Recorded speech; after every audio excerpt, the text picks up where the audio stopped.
Baik, Assalamualaikum warahmatullahi wabarakatuh. Di sini saya akan menjelaskan sedikit mengenai penyakit usus buntu, di mana ada penyebab penyakit usus buntu, gejala, kemudian pengobatan dan pencegahan. Penyakit usus buntu adalah peradangan yang menyebabkan pembengkakan pada usus buntu atau appendix. Nah, kondisi ini umumnya ditandai dengan nyeri pada perut bagian kanan bawah yang bisa memburuk bila penderita bersin, batuk, atau beraktivitas. Usus buntu merupakan organ berbentuk kantong kecil yang berukuran 5-10 cm. Nah, organ ini terletak pada bagian awal usus besar yang terletak di bagian kanan bawah perut. Nah, radang usus buntu atau appendicitis bisa disebabkan oleh banyak hal, tetapi biasanya terjadi akibat sumbatan di usus buntu. Bila usus buntu tersebut, misalnya oleh tinja yang mengeras, bakteri usus akan berkembang biak di dalamnya. Akibatnya, usus buntu akan meradang, bengkak, dan terisi dengan nanah. Radang usus buntu paling sering menyerang orang usia 10-30 tahun. Jika tidak diobati, penyakit usus buntu dapat memburuk dan pecah. Kondisi tersebut bisa menimbulkan nyeri hebat yang berakibat fatal. Nah, kemudian penyebab penyakit usus buntu. Mana penyakit usus buntu terjadi akibat penyumbatan pada rongga usus buntu. Kondisi ini membuat bakteri berkembang dengan cepat dan berkurang di dalam usus buntu. Akibatnya, usus buntu meradang, membengkak hingga bernanah. Ada sejumlah faktor yang diduga bisa menyebabkan seseorang mengalami radang usus buntu, yaitu sumbatan pada pintu rongga usus buntu akibat penumpukan feses atau tinja yang mengeras. Kemudian yang kedua, penebalan atau pembengkakan jaringan dinding usus buntu karena infeksi pada saluran pencernaan atau bagian tubuh lain. Penyumbatan rongga usus buntu akibat pertumbuhan parasit di pencernaan, misalnya infeksi cacing kremi atau Ascariasis. Kondisi medis tertentu seperti tumor pada perut atau inflamatori bowel disease, cedera di perut. Kemudian gejala penyakit usus buntu. Gejala utama penyakit usus buntu adalah nyeri di perut. Ciri-ciri nyeri perut pada radang usus buntu antara lain: yang pertama, nyeri di bagian tengah perut atau ulu hati yang muncul tiba-tiba lalu hilang timbul. Kemudian yang kedua, nyeri berpindah ke perut kanan bawah dalam beberapa jam. Yang ketiga, nyeri bertahan di perut kanan bawah dan bertambah parah.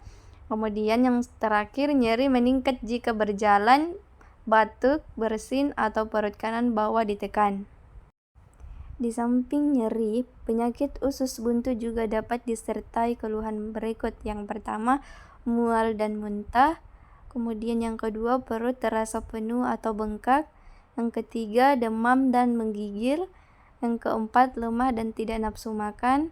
Yang kelima, sembelit atau malah diare. Kemudian yang keenam, tidak bisa buang gas dan sembelit atau konstipasi. Kemudian yang ketujuh, kelurahan terasa membaik jika bisa membuang angin atau buang air besar. Kemudian yang terakhir, buang air kecil, sakit atau lebih sering jarang. Usus buntu pada wanita bisa menimbulkan gejala yang mirip dengan nyeri pada menstruasi atau dysmenorrhea. Sementara pada ibu hamil, radang usus buntu dapat menimbulkan nyeri di perut bagian atas karena posisi usus buntu akan lebih tinggi saat hamil. Nah, kapan kita harus ke dokter? Segera lakukan pemeriksaan ke dokter jika merasakan nyeri parah di perut bagian kanan bawah atau gejala usus buntu lain seperti yang telah disebutkan di atas.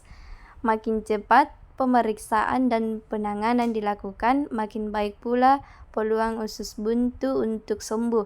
Jika Anda mengalami gejala yang mengarah ke usus buntu, jangan menunda ke dokter atau menggunakan obat sendiri seperti obat usus buntu, obat pencahar, antasida, atau kompres hangat atau heated pad. Untuk meredakan gejala, Anda juga sebaiknya segera ke dokter atau IGD. Jika gejala usus buntu terjadi ketika sedang hamil, nyeri perut perlahan-lahan makin parah dan meluas ke seluruh area perut. Nah, terus perut membesar dan terasa keras. Diagnosis penyakit usus buntu, dokter akan menanyakan gejala serta riwayat kesehatan pasien dan keluarganya. Dokter juga akan melakukan tes fisik, terutama pada perut, dan menekan area perut yang terasa nyeri. Radang usus buntu umumnya ditandai dengan nyeri yang makin parah setelah area perut yang ditekan dilepas dengan cepat. Guna memastikan diagnosis, dokter dapat melakukan sejumlah pemeriksaan penunjang, yaitu tes darah untuk mendeteksi tanda-tanda infeksi, tes urin untuk menyingkirkan kemungkinan gejala disebabkan oleh penyakit lain seperti infeksi saluran kemih atau bagi ginjal. USG perut untuk melihat gambaran organ dalam perut, terutama usus buntu. CT scan atau MRI untuk melihat organ di dalam perut secara lebih detail jika USG belum cukup. Pemeriksaan panggul untuk memastikan nyeri tidak terjadi akibat masalah pada organ reproduksi atau infeksi panggul lain. Tes kehamilan untuk memastikan nyeri bukan disebabkan oleh kehamilan ektopik. Foto rongsen dada untuk memastikan nyeri bukan karena pneumonia sebelah kanan. Kemudian pengobatan penyakit usus buntu. Pengobatan penyakit usus buntu akan disesuaikan dengan tingkat keparahannya. Beberapa metode yang dapat dilakukan adalah yang pertama, operasi. Pengobatan utama penyakit usus buntu adalah dengan operasi pengangkatan usus buntu atau appendektomi. Pengangkatan usus buntu dari sistem pencernaan tidak akan menyebabkan masalah jangka panjang karena usus buntu tidak berperan pada banyak fungsi tubuh. Ada dua cara dalam melakukan appendektomi, yaitu melakukan laparoskopi atau operasi lubang kunci dan bedah terbuka atau laparotomi.